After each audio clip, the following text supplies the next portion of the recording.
शारदे करुणानिधे सकलानवाम्ब सदा जना। शारदे करुणानिधे सकलानवाम्ब सदा जना। शारदे करुणानिधे सकलानवाम्ब सदा जना। चारणादिमहित वैभवपूरित किल दीप्तते। शारदे करुणानिधे सकलानवाम्ब सदा जना।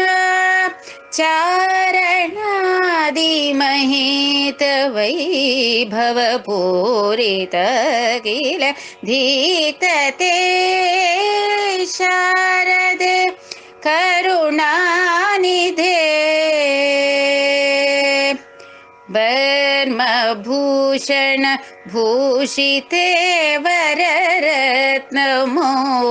विराजिते। वर्मभूषण भूषिते वररत्नमौलि विराजिते। शर्मदायिनि कर्ममोचनि निर्मलं कुरु मानसम्।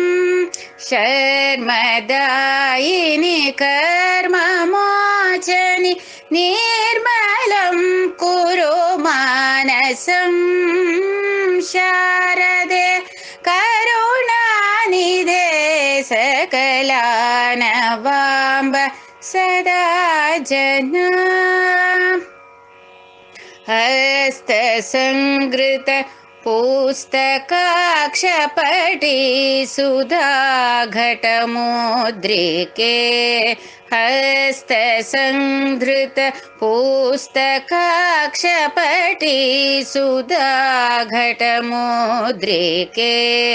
कस्तवास्तिः वर्णने चतुरा नरकचरो तव। कस्तवास्तिः वर्णने चतुरा नरकचरो तव। शारदे करुणानिधे सकलानवाम्ब सदा जना। चारणादिमहित वैभवपूरित किल दीप्तते। शारदे करुणानिधे। शारदे करुणानिधे। शारदे करुणानिधे सकलानवाम्ब सदा जना। शुक्लाम्बरधरं विष्णुं शशिवर्णं चतुर्भुजं प्रसन्नवदनं ध्यायेत् सर्वविघ्नोपशान्तये। अगजाननपद्मार्कं गजाननमहर्निशम् अनेकदं तं भक्तानां एकदन्तमुपास्महे। अम्ब त्वामनुसं ददामि भगवद्गीते भवद्वेषिणी। मनुष्याणां सहस्रेषु कश्चिद् यतति सिद्धयः यततामपि सिद्धानां कश्चिन्मां वेत्ति तत्त्वतः। न च तस्मान्मनुष्येषु कश्चिन्मे प्रियकृत्तमः भविता न च मे तस्मादन्यः प्रियतरो भुवि. ಇದುವರೆಗೆ ನಾವು ಗೀತಾ ಜ್ಞಾನ ಅಭ್ಯಾಸದ 2ನೇ ಅಧ್ಯಾಯದ 44ರಿಂದ 48 ಶ್ಲೋಕಗಳವರೆಗೆ ನೋಡುತ್ತಲಿದ್ದೇವೆ. ಅತ್ಯಂತ ಪ್ರಮುಖವಾದಂತಹ ಕರ್ಮದ ವಿಷಯದಲ್ಲಿ ಪರಮಾತ್ಮನು ಅರ್ಜುನನಿಗೆ ಜ್ಞಾನವನ್ನು ಕರುಣಿಸಿ ಯುದ್ಧ ಕರ್ಮವನ್ನು ಅವನು ಮಾಡಲೇಬೇಕೆಂಬ ಆದೇಶವನ್ನು ನೀಡುತ್ತಿದ್ದಾನೆ.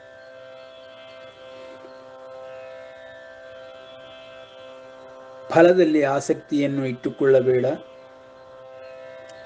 ಕರ್ಮದಲ್ಲಿ ಆಸಕ್ತಿಯನ್ನಾಗಲಿ ಶ್ರದ್ಧೆಯನ್ನಾಗಲಿ ಬಿಡಬೇಡ. ಕರ್ತವ್ಯವನ್ನಾಗಿ ನೀನು ಕರ್ಮವನ್ನು ಮಾಡಬೇಕು. ಆ ಕರ್ತವ್ಯವೇ ಧರ್ಮದ ಚೌಕಟ್ಟಿನಲ್ಲಿರುತ್ತದೆ. ಧರ್ಮಪಥದಲ್ಲಿ ಮಾಡುವ ಪ್ರತಿ ಕರ್ಮವೂ ಕರ್ತವ್ಯವಾಗಿರುತ್ತದೆ. ಅಂತಹ ಕರ್ತವ್ಯವನ್ನು ನೀನು ಈಗ ಯುದ್ಧ ಕರ್ಮವನ್ನಾಗಿ ಮಾಡಲೇಬೇಕಾಗಿರುವಂತಹ ಕ್ಷಾತ್ರ ಕುಲದಲ್ಲಿ ಜನಿಸಿದ್ದೀಯೇ. ಇದುವರೆಗೂ ಯುದ್ಧವನ್ನು ಆಡುತ್ತಾ ಬಂದಿದ್ದೀಯೇ. ಆದ ಕಾರಣದಿಂದ ಯೋಧನಿಗೆ ಯುದ್ಧವಾಡುವುದೇ ಕರ್ತವ್ಯ ಮತ್ತು ತನ್ನ ದೇಶವನ್ನು, ತನ್ನ ದೇಶದ ಜನಗಳನ್ನು ರಕ್ಷಣೆ ಮಾಡುವುದೇ ಆದ್ಯ ಕರ್ತವ್ಯವಾಗಿರುತ್ತದೆ. ಅಂತಹ ಕುಲದಲ್ಲಿ ನೀನು ಜನಿಸಿದ್ದೀಯೇ. ಅರ್ಜುನ, ಕರ್ಮಣ್ಯೇವಾಧಿಕಾರಸ್ತೆ ಮಾ ಫಲೇಷು ಕದಾಚನ ಎಂಬುದಾಗಿ ತಿಳಿಸುತ್ತಾ, ಫಲದಲ್ಲಿ ಆಸಕ್ತಿ ಇಲ್ಲದೆ, ಗೆಲುವು ಸೋಲುಗಳನ್ನು ಯೋಚಿಸದೆ ಯುದ್ಧವನ್ನಾಡಬೇಕೆಂಬ ಕರ್ತವ್ಯವನ್ನು ನಿಭಾಯಿಸು. ಹಾಗೆಯೇ ಯಾವುದೇ ನೀನು ಮಾಡುವ ಕರ್ಮಗಳಲ್ಲಿ ಫಲ ಉಂಟಾಗುವಂತೆ ಆ ಫಲಕ್ಕೆ ಕಾರಣನಾಗಬೇಡ ಎಂಬ ಕ್ಲಿಷ್ಟವಾದ ಭಾಗವನ್ನು ಕರ್ಮ ಸಂಬಂಧದಲ್ಲಿ ಹೇಳುತ್ತಲಿದ್ದಾನೆ. ಮಾ ಕರ್ಮ ಫಲ ಹೇತುರ್ಭೂಹು ಎಂದರೆ ಕರ್ಮವನ್ನು ಮಾಡಿಯೇ ಮಾಡಬೇಕು, ಧರ್ಮಕ್ಕಾಗಿಯೇ ಮಾಡಬೇಕು, ಧರ್ಮಪಥದಲ್ಲಿಯೇ ಸ್ವಧರ್ಮಾಚರಣೆಯನ್ನು ನಡೆಸಬೇಕು. ಸ್ವಧರ್ಮ ಆಚರಣೆಯನ್ನು ನಡೆಸುವಾಗ ಕರ್ಮದ ಫಲದಲ್ಲಿ ಆಸಕ್ತಿಯನ್ನು ಬಿಡಬೇಕು. ಆಸಕ್ತಿಯನ್ನು ಬಿಡಲಾಗದಿದ್ದರೆ ಎಲ್ಲ ಕರ್ಮಫಲಗಳನ್ನು ಪರಮಾತ್ಮನಿಗೆ ಅರ್ಪಿಸಬೇಕು ಎಂಬ ಉಪಾಯಗಳನ್ನು ತಿಳಿಸುತ್ತಾ, ಮತ್ತೆ ಮತ್ತೆ ಬಂಧಿಸುವಂತಹ, ಪ್ರತಿಯೊಂದು ಜೀವವನ್ನು ಬಂಧಿಸುವಂತಹ, ಪ್ರತಿಯೊಂದು ಆತ್ಮನನ್ನು ಬಂಧಿಸುವಂತಹ ಈ ಕರ್ಮ ಫಲಗಳನ್ನು ಬಿಟ್ಟು ಬಿಡಬೇಕು, ಮನಸ್ಸಿನಿಂದ ಹೊರಗೆ ಹಾಕಬೇಕು, ಅದಕ್ಕೆ ಗಮನವನ್ನು ಕೊಡಬಾರದು ಎಂಬುದಾಗಿ ಕರ್ಮಯೋಗದ ಮರ್ಮವನ್ನು ಪರಮಾತ್ಮನು ಅರ್ಜುನನಿಗೆ ತಿಳಿಸುತ್ತಾ, ಈ ಎಲ್ಲ ಕರ್ಮಗಳನ್ನು ಸ್ವಧರ್ಮಾಚರಣೆಯಂತೆಯೇ ಕರ್ತವ್ಯವನ್ನಾಗಿಯೇ ಮಾಡಲು ಅತ್ಯಂತ ಕಷ್ಟಕರವಾಗಿದೆ ಎಂಬುದಾದರೆ, ನಾನು ಅಕರ್ಮನಾಗಿರುತ್ತೇನೆಂದು ಮಾತ್ರ ಒಂದು ಕ್ಷಣವೂ ಚಿಂತಿಸಬೇಡ. ಕರ್ಮವನ್ನೇ ಮಾಡದಲೇ ಉಳಿಯುತ್ತೇನೆಂಬುದಾಗಿ ಆಲೋಚಿಸಲೇಬೇಡ. ಅದುವೇ ಮನೋದೌರ್ಬಲ್ಯಕ್ಕೆ ಕಾರಣವಾಗುತ್ತದೆ. ಅಂತಹ ಮನೋದೌರ್ಬಲ್ಯದಿಂದ ಹೊರಗೆ ಬಾ. ಕರ್ಮವನ್ನೇ ಮಾಡದೇ ಇರುವಂತಹ ಮನೋದೌರ್ಬಲ್ಯ ನಿನಗೆ ಉಂಟಾಗಿದೆ. ಆ ಮನಸ್ಸಿನಿಂದ ಆ ದೌರ್ಬಲ್ಯವನ್ನು ಹೊರಹಾಕಿ ಸಬಲನಾಗಿ ಮನಸ್ಸನ್ನು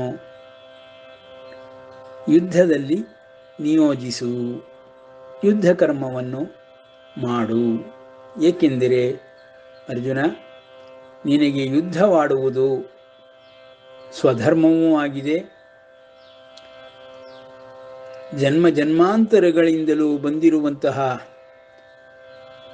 ಈ ಒಂದು ವಾಸನೆಯು ನಿನಗೆ ಅದರಲ್ಲಿ ಆಸಕ್ತಿಯನ್ನು, ಶ್ರದ್ಧೆಯನ್ನು ನೈಜವಾಗಿಯೇ ಕೊಡಿಸುತ್ತದೆ. ಪ್ರಾಕೃತಿಕವಾಗಿಯೇ ಅಡಕವಾಗಿರುತ್ತದೆ. ಅದು ನಿನ್ನ ಸ್ವಭಾವವೇ ಆಗಿದೆ. ಈ ಜಗತ್ತೆಲ್ಲವೂ ಸ್ವಭಾವದಿಂದಲೇ ನಡೆಯುತ್ತಲಿದೆ. ಪ್ರತಿ ಜೀವಾತ್ಮನು ಸ್ವಭಾವದಿಂದಲೇ ಎಲ್ಲ ಕರ್ಮಗಳನ್ನು ಮಾಡುತ್ತಲಿರುತ್ತಾನೆ. ವಿಶ್ವವು ಎಲ್ಲ ವಸ್ತು, ವಿಷಯ, ವ್ಯಕ್ತಿಗಳ ಸ್ವಭಾವ ಜನ್ಯವಾದಂತಹ ಕರ್ಮದಿಂದಲೇ ನಡೆಯುತ್ತಲಿದೆ. ಈ ರೀತಿ ನಾನು ವ್ಯಕ್ತಿಯಾಗಿ ವ್ಯಷ್ಟಿಯಲ್ಲೂ ಸಮಷ್ಟಿಯಲ್ಲೂ ವಿಶ್ವವಾಗಿ ಸ್ವಭಾವಜನ್ಯವಾಗಿ ನಡೆಯುವಂತಹ ವ್ಯವಸ್ಥೆಯನ್ನೇ ನಿರ್ಮಿಸಿದ್ದೇನೆ. ಇಂತಹ ತನ್ನ ಪಾಡಿಗೆ ತಾನು ತನ್ನ ಸ್ವಭಾವದಿಂದಲೇ ನಡೆಯುವಂತಹ ಈ ವ್ಯವಸ್ಥೆಯನ್ನು ಅರ್ಥ ಮಾಡಿಕೊಳ್ಳಬೇಕು.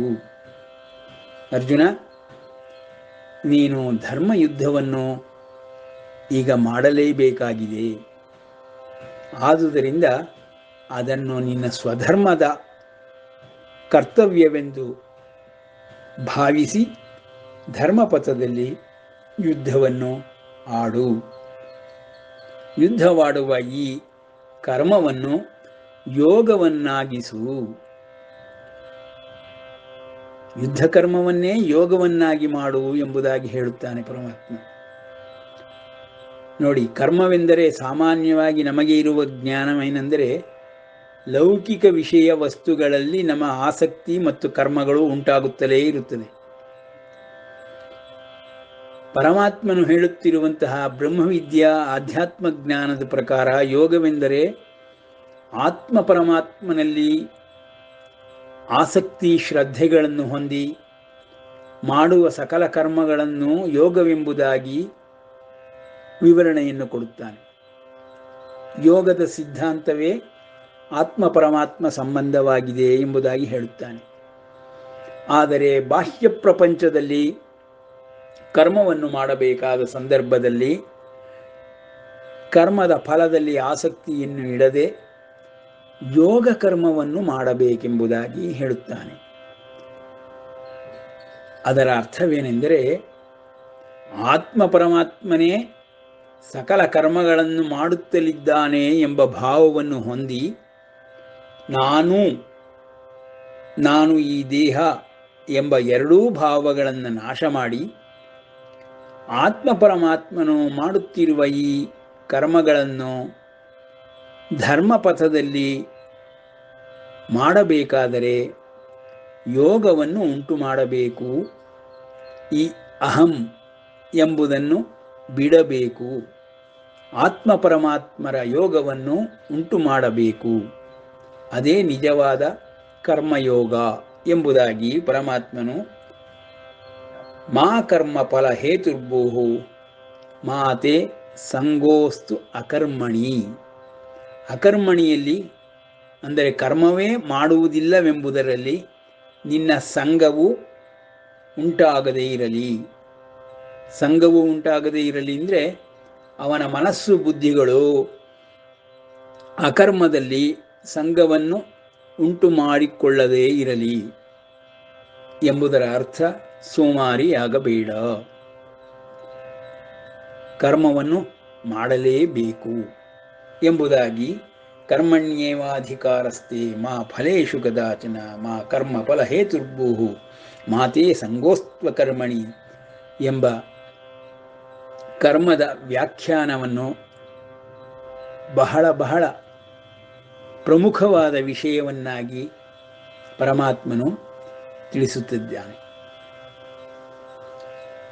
ಈ ಕರ್ಮಯೋಗವನ್ನು ಸಂಪೂರ್ಣವಾಗಿ ಅರ್ಥ ಮಾಡಿಕೊಳ್ಳಬೇಕೆಂದರೆ 3ನೇ ಅಧ್ಯಾಯವಾದ ಕರ್ಮಯೋಗವನ್ನು ಮತ್ತು 4ನೇ ಅಧ್ಯಾಯವಾದಂತಹ ಕರ್ಮದ ವಿಷಯದ ಜ್ಞಾನವನ್ನು, ಕರ್ಮವನ್ನು ಹೇಗೆ ಮಾಡಬೇಕು, ಎಷ್ಟು ವಿಧದ ಕರ್ಮಗಳಿದೆ, ಕರ್ಮವೆಂದರೆ ಏನು ಎಂಬುದಾಗಿ 3-4ನೇ ಅಧ್ಯಾಯಗಳಲ್ಲಿ ವಿವರಣೆಯನ್ನು ಕೊಡುತ್ತಾ ಪರಮಾತ್ಮನು ಉದಾಹರಣೆಗಳ ಮೂಲಕ ವಿಶದವಾಗಿ ತಿಳಿಸಿಕೊಡುತ್ತಾನೆ.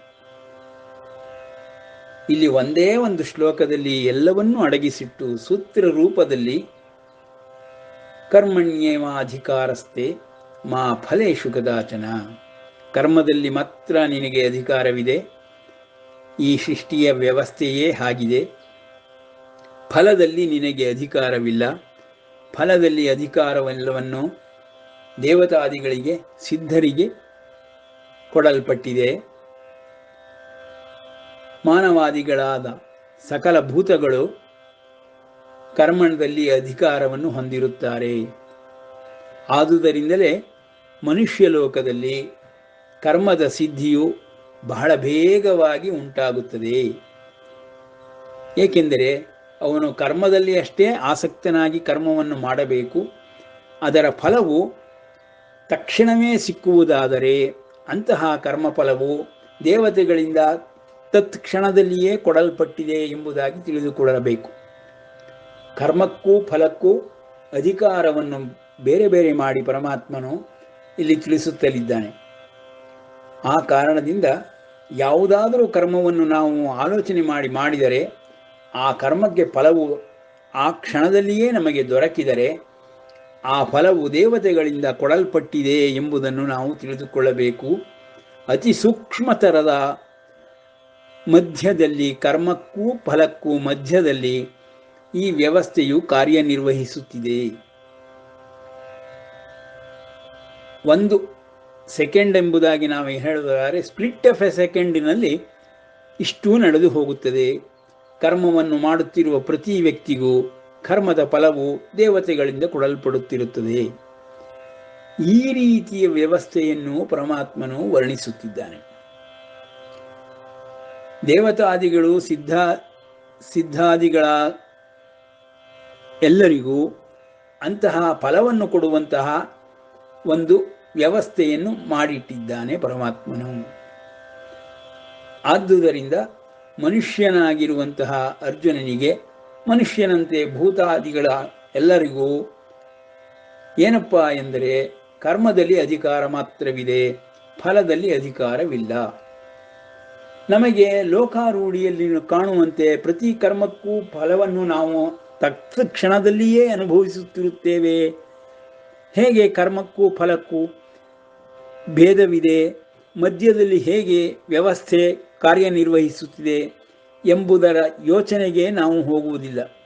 ಏಕೆಂದರೆ ಅದು ನಮ್ಮ ಬುದ್ಧಿಶಕ್ತಿಗೆ ನಿಲುಕದ ವಿಷಯವಾಗಿದೆ. ಅಷ್ಟು ವೇಗವಾಗಿ ಕರ್ಮವು ಫಲವನ್ನು ಉತ್ಪತ್ತಿ ಮಾಡುವುದರಿಂದ ಆ ಫಲವು ನಮಗೆ ದೊರಕುವುದರಿಂದ ಕರ್ಮಕ್ಕೂ ಫಲಕ್ಕೂ ಮಧ್ಯದಲ್ಲಿ ಈ ದಿವ್ಯ ವ್ಯವಸ್ಥೆಯ ಸ್ವಭಾವಜನ್ಯವಾದಂತಹ ಆಗುಹೋಗುಗಳು ದೇವತಾದಿಗಳಿಂದ ನಡೆಯುತ್ತಿರುತ್ತದೆ ಎಂಬುದನ್ನು ನಾವು ನಮ್ಮ ಮನುಷ್ಯ ಬುದ್ಧಿಯಿಂದ ಅರ್ಥ ಮಾಡಿಕೊಳ್ಳಲು ಆಗುವುದಿಲ್ಲ. ಆದುದರಿಂದಲೇ ಕರ್ಮಯೋಗದ ವಿವರಣೆಯನ್ನು ಕೊಡುವಾಗ 3ನೇ ಅಧ್ಯಾಯದಲ್ಲಿ ಮತ್ತು 4ನೇ ಅಧ್ಯಾಯದಲ್ಲಿ ಪರಮಾತ್ಮನು ಗಹನ ಕರ್ಮಣೋ ಗತಿ ಎಂಬುದಾಗಿ ತಿಳಿಸುತ್ತಾನೆ. ಕರ್ಮದ ಗತಿ ಎಂಬುದು ಅತ್ಯಂತ ಗಹನವಾದ ವಿಷಯ, ಅದನ್ನು ಅಷ್ಟು ಸುಲಭವಾಗಿ ತಿಳಿದುಕೊಳ್ಳಲು ಸಾಧ್ಯವಿಲ್ಲ ಎಂಬುದಾಗಿ ಪರಮಾತ್ಮನೇ ಅಸಾಧ್ಯವೆಂಬುದಾಗಿ ವರ್ಣಿಸುತ್ತಾನೆ.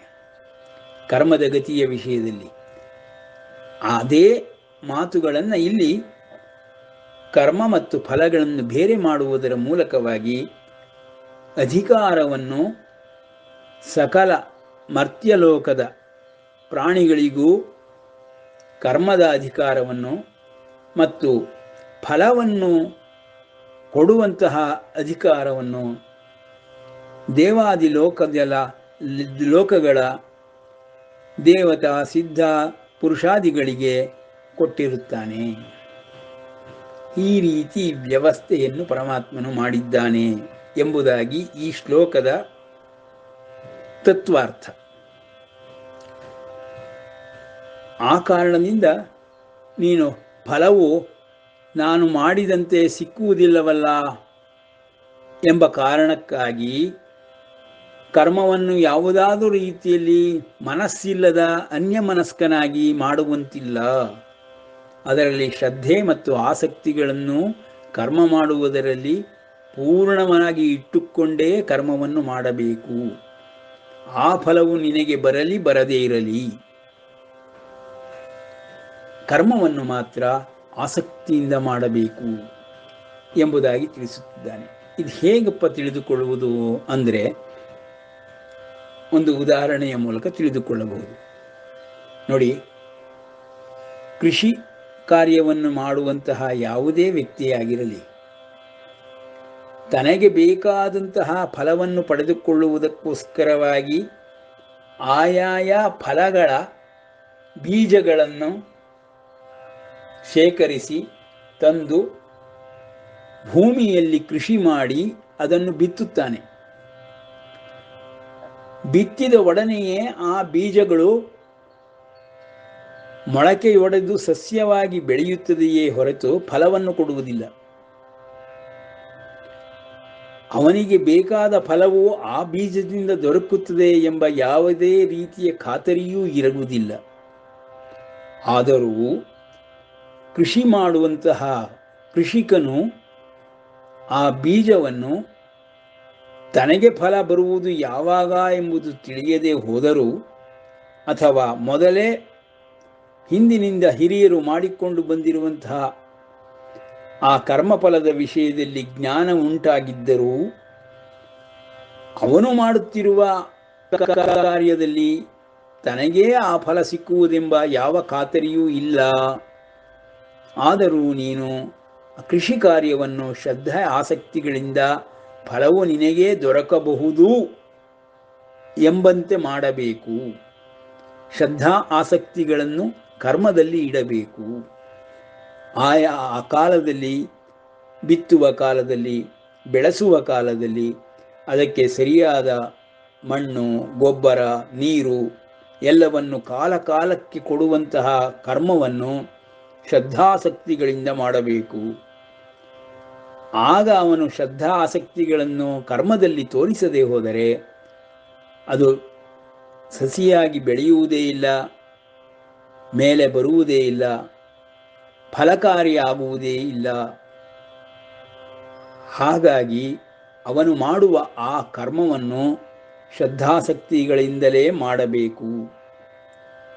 ಪ್ರತಿ ಕ್ಷಣವೂ ಪ್ರತಿಯೊಂದು ಕರ್ಮವು ಫಲವನ್ನು ಕೊಡುವುದಕ್ಕೆ ಮೊದಲೇ ತನ್ನ ರೀತಿಯ ಬೆಳವಣಿಗೆಯನ್ನು ತೋರಿಸುತ್ತಲೇ ಇರುತ್ತದೆ. ಈ ಬೆಳವಣಿಗೆಯ ಬದಲಾವಣೆಗಳನ್ನು ಒಬ್ಬ ವಿವೇಕಿಯು ಅನುಭವದಿಂದಲೇ ಪಡೆದುಕೊಳ್ಳುತ್ತಾನೆ. ಸಾಮಾನ್ಯ ಬುದ್ಧಿಯಿಂದ ಅದು ಪಡೆದುಕೊಳ್ಳಲು ಸಾಧ್ಯವಾಗುವುದಿಲ್ಲ. ಅದನ್ನು ಪಡೆದುಕೊಳ್ಳುತ್ತಾ ವಿವೇಕವು ಅವನಲ್ಲಿ ಜಾಗೃತವಾಗುತ್ತದೆ. ಪ್ರತಿ ಕರ್ಮವು ಇದೇ ರೀತಿಯಾಗಿ ಕರ್ಮ ಬೀಜದಂತೆ ಕೆಲಸ ಮಾಡುತ್ತದೆ. ಹೇಗೆ ಹಲವಾರು ಫಲಗಳನ್ನು ಕೊಡುವಂತಹ ಹಲವಾರು ಬೀಜಗಳಿವೆಯೋ, ಹಾಗೆಯೇ ಕರ್ಮದಲ್ಲಿಯೂ ಹಲವಾರು ಫಲಗಳನ್ನು ಪಡೆಯುವಂತಹ ಹಲವಾರು ಕರ್ಮ ಬೀಜಗಳಿರುತ್ತದೆ ಎಂಬುದನ್ನು ಉದಾಹರಣೆಯಾಗಿ ತೆಗೆದುಕೊಂಡು ಕರ್ಮವನ್ನು ಶ್ರದ್ಧಾಸಕ್ತಿಯಿಂದ ಮಾಡಬೇಕು. ಫಲದಲ್ಲಿ ಆಸಕ್ತಿಯನ್ನು ಇಟ್ಟುಕೊಳ್ಳಬಾರದು. ಇಂದು ಒಂದು ಹಲಸಿನ ಬೀಜವನ್ನೋ ಮಾವಿನ ಬೀಜವನ್ನೋ ನೆಡುವಂತಹ ಕೃಷಿಕನು ತಾನೇ ಆ ಮಾವಿನ ಹಣ್ಣನ್ನು ತಿನ್ನಬಲ್ಲೆ, ತಾನೇ ಆ ಹಲಸಿನ ಹಣ್ಣನ್ನು ತಿನ್ನಬೇಕು ಎಂಬುವ ಫಲದಲ್ಲಿ ಆಸಕ್ತಿಯನ್ನು ಇಟ್ಟುಕೊಂಡು ಅವನು ಆ ಕೃಷಿ ಕಾರ್ಯವನ್ನು ಮಾಡಬಾರದು. ಕಾಲಾನಂತರದಲ್ಲಿ ಅವನಿಗೆ ಸಿಕ್ಕಲೂ ಸಿಕ್ಕಬಹುದು, ಇಲ್ಲದಿದ್ದರೆ ಅವನ ಮಕ್ಕಳಿಗಾಗಲಿ ಮೊಮ್ಮಕ್ಕಳಿಗಾಗಲಿ ಅಥವಾ ಆ ಮರವನ್ನೇ ಬೇರೆಯವರಿಗೆ ಕ್ರಯದಲ್ಲಿ ಕೊಟ್ಟು ಬಿಟ್ಟಾಗ ಆ ಬೇರೆಯವರಿಗೆ ಆ ಫಲವು ಹೋಗಿಯೇ ಹೋಗುತ್ತದೆ. ಹಾಗಾಗಿ ಬೇರೆಯವರಿಗೋಸ್ಕರವಾಗಿ ಮಾಡುವ ಕರ್ಮ ಬೇರೆ ಮತ್ತು ತನಗಾಗಿ ಫಲವನ್ನು ಬಯಸಿ ಮಾಡುವ ಕರ್ಮ ಬೇರೆ ಎಂಬುದಾಗಿ ಎರಡು ರೀತಿಯ ಕರ್ಮಗಳನ್ನು ಮಾಡಬಾರದು. ಅದು ಮಿಥ್ಯಾಚಾರವೆನಿಸುತ್ತದೆ ಎಂಬುದಾಗಿ ಪರಮಾತ್ಮನು ಈ ಉದಾಹರಣೆಯ ಮೂಲಕ ಧರ್ಮಪಥದಲ್ಲಿಯೇ ಕರ್ಮವನ್ನು ಮಾಡಬೇಕು ಮತ್ತು ಕರ್ಮ ಫಲವು ಈ ರೀತಿ ಮಿಥ್ಯಾಚಾರಿಯ ಉದ್ದೇಶದಿಂದ ಒಳಗೊಂಡಿರಕೂಡದು. ಆ ಥರ ಒಳಗೊಂಡಿರಕೂಡದು ಎಂಬುದಾದರೆ ಮಾ ಕರ್ಮಫಲ ಹೇತುರ್ಭೂಹು, ಆ ಕರ್ಮದ ಫಲವನ್ನು ನೀನು ಅನುಭವಿಸುವಂತೆ ಮುಂದಕ್ಕೆ ಮಾಡಬೇಡ, ಎಂದರೆ ಕಾರಣನಾಗಬೇಡ. ಆ ಕರ್ಮಫಲವು ಮುಂದಿನ ಯಾವುದೋ ಒಂದು ಕಾಲದಲ್ಲಿ ಬರುವಂತಹ ಸಮಯದಲ್ಲಿ ಆ ಕಾರಣವು ಉತ್ಪತ್ತಿಯಾಗುತ್ತದೆ, ಅದನ್ನು ನೀನೇ ಅನುಭವಿಸಬೇಕಾಗುತ್ತದೆ. ಆದುದರಿಂದ ಅದಕ್ಕೆ ಕರ್ಮ ಫಲಕ್ಕೆ ಕಾರಣನಾಗದ ರೀತಿಯಲ್ಲಿ ಕರ್ಮವನ್ನು ಮಾಡಬೇಕು ಎಂಬುದಾಗಿ ಮುಂದಿನ ಒಂದು ನಿರ್ದಿಷ್ಟವಾದಂತಹ ಕ್ರಿಯಾಶೀಲತೆಯನ್ನು ಪರಮಾತ್ಮನು ತೋರಿಸುತ್ತಿದ್ದಾನೆ. ಮಾ ಕರ್ಮಫಲ ಹೇತುರ್ಭೂಹು. ಇಷ್ಟೆಲ್ಲ ಮಾಡೋದು ತುಂಬ ಕಷ್ಟ ಇದೆ, ಆ ಕಾರಣದಿಂದ ನಾನು ಕರ್ಮವನ್ನೇ ಮಾಡುವುದಿಲ್ಲ, ಅಕರ್ಮಣಿಯಾಗಲಿ ಎಂಬುದಾಗಿ ಮಾತ್ರ ಯೋಚಿಸಬೇಡ. ಅಂತಹ ಯೋಚನೆ ನಿನಗೆ ಬರಲೂ ಕೂಡದು. ಮಾತೆ ಸಂಘ ಅಸ್ತು ಅಕರ್ಮಣಿ ಎಂಬುದಾಗಿ ಕರ್ಮಯೋಗದ ಮತ್ತು ಕರ್ಮಯೋಗದ ಸಂಬಂಧದಲ್ಲಿ ಜ್ಞಾನಯೋಗದ 3-4 ಅಧ್ಯಾಯಗಳ ಸಂಪೂರ್ಣ ವಿಷಯಗಳನ್ನು ಇದೊಂದು ಶ್ಲೋಕದಲ್ಲಿಯೇ ಪರಮಾತ್ಮನು ಅಡಗಿಸಿಟ್ಟಿರುತ್ತಾನೆ.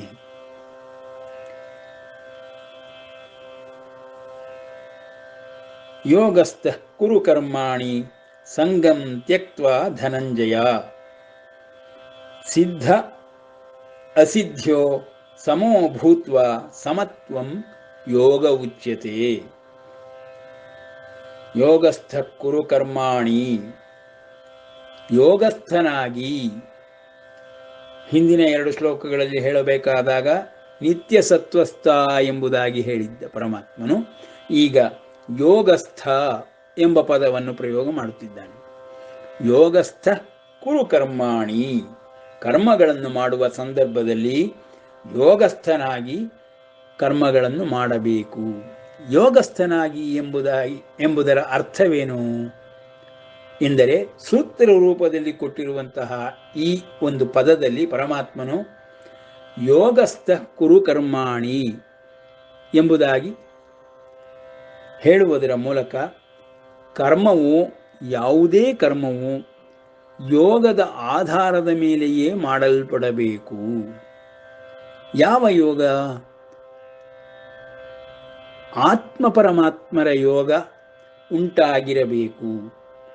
ಅಂತಹ ಯೋಗ ಉಂಟಾಗಿದ್ದು, ಅಂತಹ ಯೋಗದಲ್ಲಿ ಯಾವ ಜೀವನು ನಿಂತಿರುತ್ತಾನೆಯೋ ಅವನು ಯೋಗಸ್ಥನೆನಿಸಿಕೊಳ್ಳುತ್ತಾನೆ.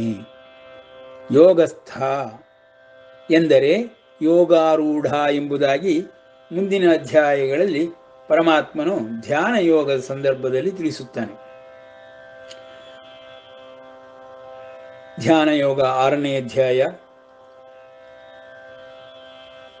ಆರುರುಕ್ಷೋರ್ ಮುನೇರ್ಯೋಗಂ ಕರ್ಮ ಕಾರಣ ಮುಚ್ಯತೆ ಯೋಗಾರೂಢಸ್ಯ ತಸ್ಯೈವ ಶಮಃ ಕಾರಣ ಮುಚ್ಯತೆ ಎಂದರೆ, 6 ವೃಕ್ಷನಾಗಿರುವಂಥವನು ಯೋಗಾರೂಢನಾಗಿರುವಂಥವನು ಎಂಬುದಾಗಿ ಪರಮಾತ್ಮನು ಧ್ಯಾನ ಯೋಗದಲ್ಲಿ ವರ್ಣಿಸುತ್ತಾನೆ 3ನೆಯ ಶ್ಲೋಕದಲ್ಲಿ. ಯೋಗಾರೂಢನ ಲಕ್ಷಣಗಳನ್ನು ಅಲ್ಲಿ ವಿವರವಾಗಿ ಕೊಡುತ್ತಾನೆ. ಇಲ್ಲಿ ಆ ಯೋಗಾರೂಢ ಎಂಬುದಕ್ಕೆ ಯೋಗಸ್ಥಃ ಎಂಬ ಪದವನ್ನು ಪ್ರಯೋಗ ಮಾಡುತ್ತಾ, ಯೋಗಸ್ಥ ಕುರು ಕರ್ಮಾಣಿ, ಯೋಗಸ್ಥನಾಗಿ ಯೋಗಾರೂಢನಾಗಿ ನೀನು ಕರ್ಮವನ್ನು ಮಾಡಬೇಕು. ನಾವು ನೋಡುತ್ತಿರುವ ಸಕಲ ಕರ್ಮಗಳು ಯೋಗಸ್ಥನ ಕರ್ಮಗಳಲ್ಲ. ಯೋಗವೇ ಇಲ್ಲದಿರುವಂತಹ ಕರ್ಮಗಳನ್ನೇ ನಾವು ದಿನನಿತ್ಯವೂ ಮಾಡುತ್ತಲಿರುತ್ತೇವೆ ಮತ್ತು ನೋಡುತ್ತಲಿರುತ್ತೇವೆ. ಬಹಳ ಬಹಳ ಅಪರೂಪಕ್ಕೆ ಯೋಗಸ್ಥನಾಗಿರುವಂತಹ ಕರ್ಮವನ್ನು ನೋಡಲು ಸಾಧ್ಯವಾಗುವುದು. ಅಂತಹ ಅತ್ಯಂತ ಅಪರೂಪವಾದಂತಹ ಯೋಗಸ್ಥ ಕರ್ಮ ಎಂಬುದು ಈ ಪ್ರಪಂಚದಲ್ಲಿ ಸುಲಭವಾಗಿ ಕಾಣಸಿಗುವುದಿಲ್ಲ. ಏಕೆಂದರೆ ಯೋಗಿಗಳೇ ಕಾಣಸಿಗುವುದಿಲ್ಲ. ಇನ್ನು ಯೋಗಸ್ಥನಾಗಿರುವಂತಹ ಯೋಗಿಗಳ ಕರ್ಮವನ್ನು ನಾವು ಎಲ್ಲಿ ನೋಡಲು ಸಾಧ್ಯವಾಗುವುದು? ಆ ಒಂದು ಕಾರಣದಿಂದ ಯೋಗಿಯು ಯೋಗಾರೂಢನಾಗಿ ಮಾಡುವ ಕರ್ಮವನ್ನ ಪರಮಾತ್ಮನು ಇಲ್ಲಿ ಹೇಳುತ್ತಲಿದ್ದಾನೆ. ಇದನ್ನು ನಾವು ಸಾಮಾನ್ಯರಿಗೆ ಮಾಡುವ ಎಲ್ಲ ಕರ್ಮಗಳಿಗೆ ಸಮನ್ವಯ ಮಾಡುವಂತಿಲ್ಲ. ನಾವು ಸಾಮಾನ್ಯರು ಎಲ್ಲರೂ ಮರ್ತ್ಯಲೋಕದಲ್ಲಿ ಜನಿಸಿದ ಮೇಲೆ ಯೋಗಸ್ಥ ಕರ್ಮವನ್ನು ಮಾಡುವುದೇ ಇಲ್ಲ. ಅಯೋಗಸ್ಥ ಕರ್ಮಗಳೇ ಸದಾಕಾಲವೂ ನಡೆಯುತ್ತಿರುತ್ತದೆ. ಅದು ಅಹಂ ಎಂಬುದರಿಂದ ಆರಂಭವಾಗಿರುವಂತಹ ಕರ್ಮಗಳಾಗಿರುತ್ತದೆ. ಆತ್ಮ ಪರಮಾತ್ಮನಿಂದ ಆರಂಭವಾದ ಕರ್ಮಗಳಿಗೆ ಮಾತ್ರ ಯೋಗಸ್ಥ ಕರ್ಮ ಎಂಬುದಾಗಿ ಹೇಳಬೇಕು. ಅಹಂನಿಂದ ಪ್ರತಿಯೊಬ್ಬ ವ್ಯಕ್ತಿಯು ನಾನು ಮಾಡುತ್ತಿದ್ದೇನೆ ಎಂಬ ಭಾವದಿಂದ ಮಾಡುವಂತಹ ಯಾವುದೇ ಕರ್ಮವು ಯೋಗಸ್ಥ ಕರ್ಮವೆನಿಸಿಕೊಳ್ಳುವುದಿಲ್ಲ. ಈ ರೀತಿ ನಾವು ಕರ್ಮಯೋಗವನ್ನು ವಿಶ್ಲೇಷಣೆ ಮಾಡಿ ಅರ್ಥ ಮಾಡಿಕೊಳ್ಳಬೇಕು. ಹಾಗಾಗಿಯೇ ಯೋಗಸ್ಥ ಎಂಬ ಪದಕ್ಕೆ 6ನೇ ಅಧ್ಯಾಯದಲ್ಲಿ ವಿವರಣೆಯನ್ನು ಪರಮಾತ್ಮನು ಕೊಡುತ್ತಾನೆ. ಇಲ್ಲಿ ಸೂಚಿಯಾಗಿ ಅನುಸೂಚಿಯಾಗಿ ನಮಗೆ ಇಂಡೆಕ್ಸ್ ಎಂದು ಯಾವ ರೀತಿ ಹೇಳ್ತಾರೋ ಆ ರೀತಿ ಈ 2ನೇ ಅಧ್ಯಾಯದಲ್ಲಿ ಪರಮಾತ್ಮನು ಕರ್ಮಯೋಗದ ಬಗ್ಗೆ ತಿಳಿಸುತ್ತಾ ಯೋಗಸ್ಥ ಕುರು ಕರ್ಮಾಣಿ ಎಂಬುದಾಗಿ ವಿವರಣೆಯನ್ನು ಕೊಡುತ್ತಿದ್ದಾನೆ. ನಾವು ಈ ದಿಸೆಯಲ್ಲಿ ಪರಮಾತ್ಮನ ಮಾತುಗಳನ್ನು ಅರ್ಥ ಮಾಡಿಕೊಳ್ಳಬೇಕು. ಇಲ್ಲವಾದರೆ ಕರ್ಮದ ವಿಷಯದಲ್ಲಿ ನಾವು ತಿಳಿದುಕೊಳ್ಳುವುದೆಲ್ಲವೂ ಅಜ್ಞಾನವಾಗಿಯೇ ಬಿಡುತ್ತದೆ. ಆದ ಕಾರಣದಿಂದಲೇ ಇದನ್ನು ಬ್ರಹ್ಮ ವಿದ್ಯೆ ಎಂಬುದಾಗಿ ಯೋಗಶಾಸ್ತ್ರವೆಂಬುದಾಗಿಯೂ ಹೇಳುತ್ತಾರೆ. ಯೋಗಶಾಸ್ತ್ರದ ಪ್ರಕಾರ ಕರ್ಮವೆಂದರೆ ಯೋಗಸ್ಥ ಕರ್ಮ ಆಗಬೇಕು. ಆ ಯೋಗಸ್ಥ ಕರ್ಮವನ್ನು ಎಷ್ಟು ಹುಡುಕಿದರೂ ಅಷ್ಟು ಸುಲಭವಾಗಿ ನಮಗೆ ಸಿಕ್ಕುವುದೇ ಇಲ್ಲ.